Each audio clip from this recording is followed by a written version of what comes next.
wrong.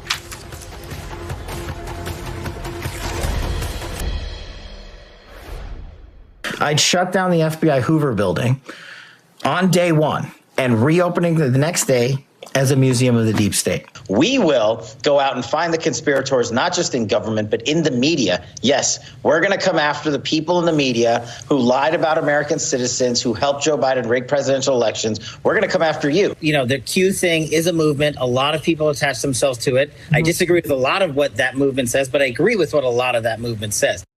Yeah, well, that right there is your new FBI director. Kash Patel was confirmed today by the Senate in a 51-49 vote, making the former Trumpy podcast bro who published a book with a so-called enemies list in the appendix the head of the nation's premier law enforcement agency, responsible for protecting the country from global threats and terrorism, and with the power to wiretap, investigate, and arrest American citizens. What could possibly go wrong? Joining me now is David Corn, Mother Jones, Washington bureau chief and MSNBC political analyst, and George Conway, conservative attorney and MSNBC contributor in the old meaning of conservative, which is completely changed the name, the meaning. This, I feel, David, like some of the delay in Kash Patel's vote today was your fault. You've had about half a dozen different stories on Kash Patel. Tell me, of the many things that you've uncovered at Mother Jones about him, what alarms you the most? You know, I think it's his general attitude. He is highly paranoid and conspiratorial. He really believes that there is a malignant deep state that has plotted for years, and he includes Bill Barr as being part of the, Christopher Wray. So it's not just the Democrats who you would, tend to think, right, but it's like everybody. I mean, this guy is obsessed with this paranoia. Mother Jones, we've discovered that he got paid $25,000 from a pro-Kremlin propagandist to be in a film. He still hasn't explained the money he made from doing consulting work for Qatar. He has over $1 million in interest in a Chinese company that he didn't really fully explain. He did, as the intro noted, often promote QAnon, which is about as wacky as one can be. And in that enemies list, I mean, I sat through his confirmation hearings where I think you can say he lied. He said it's not an enemies list, it's just an appendix. But if you read the book, which unfortunately I did, it says these are the people who need to be investigated. So it is an enemies list, and you do see him going in and this new and punishing people in the FBI who worked on the January 6th investigations. They've been kicked out. It seems like he might have lied to the committee about his role and all that too. So I don't think he's an honest person. I think he has this agenda, and I think he's driven by irrationality. David. I'm sorry, George. You're so focusing on the negative. I know. Can we spend a few minutes? But he's also a grifter. Can we spend the rest of the segment to talk about his qualifications? Please. And we're done with that. Okay, thank you. Merit. I want to ask you, George, because the thing about it is, it's funny until he actually wiretaps a member of Congress, right? I mean, you had the D.C., the U.S. attorney from D.C. literally threaten Chuck Schumer over something he said a few years ago about how, you're going to feel the wrath of the American people. It's like, oh, that sounds like a threat. Anyone who says any criticism of the Doge kids, he could literally have your house raided. I mean, this is the threat that Republicans and Democrats are now living under. And indeed, the United States attorney across, down the street is writing letters to people who criticized Elon Musk and saying, please explain yourself. So this is not a good development. These, we have prosecutors who are basically openly threatening people with investigations. And we have a guy who's basically said that's what he, if he doesn't shut down the Hoover building, which I guess he's not going to now that he gets to occupy it, he's going to use it to carry out the the most absurd moment at the confirmation hearing came when the Democrats showed a tweet or a social media post that he had amplified that had a meme in it. And the meme was a video of him, artificial AI generated, of him with a chainsaw, sawing off the heads of Adam Schiff, Dr. Fauci, Liz Cheney, and other Trump enemies. And so here's the guy going to the FBI who says that he doesn't have a partisan agenda. He put this social media post out, and when asked about it, he said, well, I didn't make it. I didn't make it. Yeah. As if, I mean, in any other era, this would have been in and of itself disqualifying. I mean, Pam Bondi, during her qualification hearings, assured us, I think I have the quote here, no one will be prosecuted or investigated because they are a political opponent. The partisanship, the weaponization will be gone. America will have one tier of justice for all. She is now presiding over a department that, as you said, they will not investigate the people who are in this DEI watch list who are getting threats. She will not investigate the people who are harassing Michael Fanone and other D.C. and Metro former police officers' parents, Capitol police officers. They don't care about that. Effectively, we have no Justice Department. Right. I mean, there's no one to call. Right. I mean, if you have reports that somebody is, say, using the fact that Elon Musk is running Doge to get advertising for a social media site that the guy happens to own. I mean, suppose that were to happen. Yeah. Who would you call? There's no one to call. I mean, Title 18 has this provision about extortion. Yeah. It's enforced by Department of Justice. Yeah. And I think about things like we've never found out who placed that pipe bomb at the DNC. There's well, who's going to investigate that? Is anyone going to? They've even said they're not going to investigate. Yeah. You don't have to, come to this, by deduction. Because they've said when it comes to foreign agents registration, that's done. It's done. Foreign bribery, we're not going to do this. We don't care about J6 crimes anymore. Don't care about that.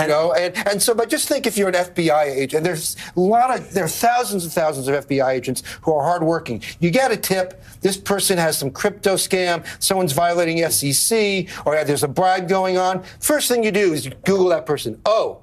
They gave money to Trump. Oh, they give. You can't touch it. You'd have to be crazy. Yeah, you sell your superior, you're going to be fired. You're going to be fired. And I mean, and the reality is, I think that people. The irony is, the FBI has a history that is dark in some ways of going after people like Dr. King, of going after the civil rights movement. They are now the ones, essentially, who are under the tyranny of an ideologue who can do to them what they've done. Well, this is in the past. This is an authoritarian state where the Justice Department and now the National Police Force, which is kind of what the FBI is under the thumb of this guy and will do his bidding. Kash Patel will do Trump's bidding here, and and the whole thing. They go on and about weaponization. Yeah. We see with Ed Martin, the case you just brought up. We see with Kash Patel's enemies list. That's what they want to do. They keep talking about going back and investigating people who are political enemies, and of course, Trump has been talking about that for years. There is a story that talks about how scared some members of the United States Senate and Congress are to vote against Donald Trump's nominees. That people will vote in ways that they ideologically don't want to because they're afraid of,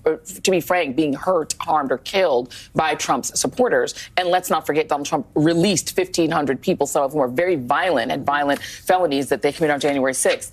Essentially, Donald Trump has put the entire Republican Party under heel, right? There is no opposition. We saw it not that very long after January 6th when people like Lindsey Graham were accosted at airports because Lindsey Graham had said something like that he was done after January 6th. He got right back on board, didn't he? And, I remember Liz Cheney was campaigning out in Wyoming. She had to have her campaign had to pay for security, even in small venues for her. Remember what Mitt Romney said? Yes, he did. He said he's paying $5,000 a day for the security for him and his family. And those other members hear that. They hear that. And if any of these people are threatened again, or if President Biden is, Donald Trump has pulled their security clearances and they have no one to call. There is no federal 911. It's a chilling thought, and people should take it seriously. David Corn, George Conway, thank you, my friends. Much appreciated. With all this going on the Senate floor, you did something that senators have never done before, to actually go out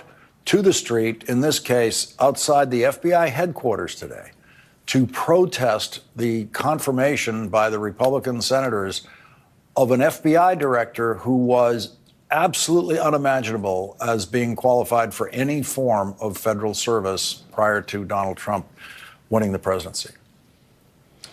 Yes, we stood outside the FBI headquarters to make a last plea against this terrible choice to be FBI Director Kash Patel. Kash Patel is the guy you go to when everybody else says, no, I won't do it. It's too immoral. It's too unethical. It's too unlawful. He's the guy. That's why he was chosen. You rise to the level of your utter sycophancy in the Trump administration. But here's the thing. I've worked with the FBI for decades, ever since I was a federal prosecutor. They're the premier law enforcement agency. Only in Trump world, a world in which you pardon hundreds of people for beating police officers, and then you purge the FBI agents that pursued them, only in that kind of world does a Kash Patel become FBI director. But that's the upside down, terrible world we're living in at this moment. And Kash Patel has now been given a 10-year term as FBI director. I cannot imagine the damage that he can do if he's given a decade to do it. And so we find ourselves in really uncharted waters. I think you'd have to go back to Herbert Hoover to find another FBI director so intent on using the powers of that position to go after a president's enemies. Yeah, and what we've also seen here, obviously, is now the politicization of that position, because it is inconceivable if there's a Democratic president sworn in 4 years from now that president wouldn't immediately fire this FBI director. Well, and I meant J. Edgar Hoover here. Yes, we'll see whether this 10-year term, which was meant to insulate the office and allow an FBI director to go from one administration, continue serving into the next, a norm and more than a norm of practice that was changed when essentially Chris Wray decided he needed to resign because it meant ultimate conflict with Donald Trump, and he felt that it was in the best service of the FBI not to continue as director. Look, when Donald Trump is gone, there's a Democratic president. I can't imagine they're going to want to keep on someone as destructive as Kash Patel.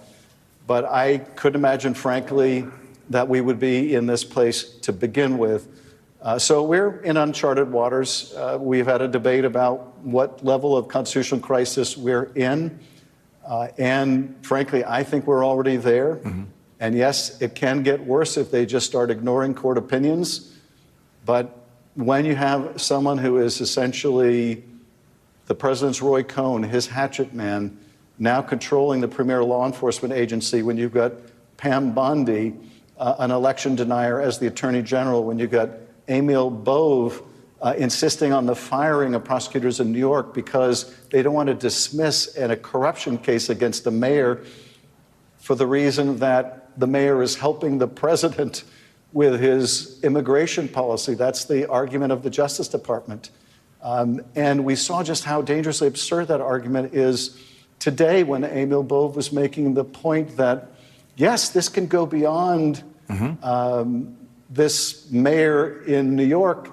Basically, they can decide to pursue or not pursue any criminal case depending on whether an elected official is helping their agenda. He also extended it, ground indeed. And he extended it in court yesterday beyond elected officials to people like the New York City police commissioner. Like, you can't prosecute the New York City police commissioner anymore. Senator Adam Schiff, I know you want to get back on the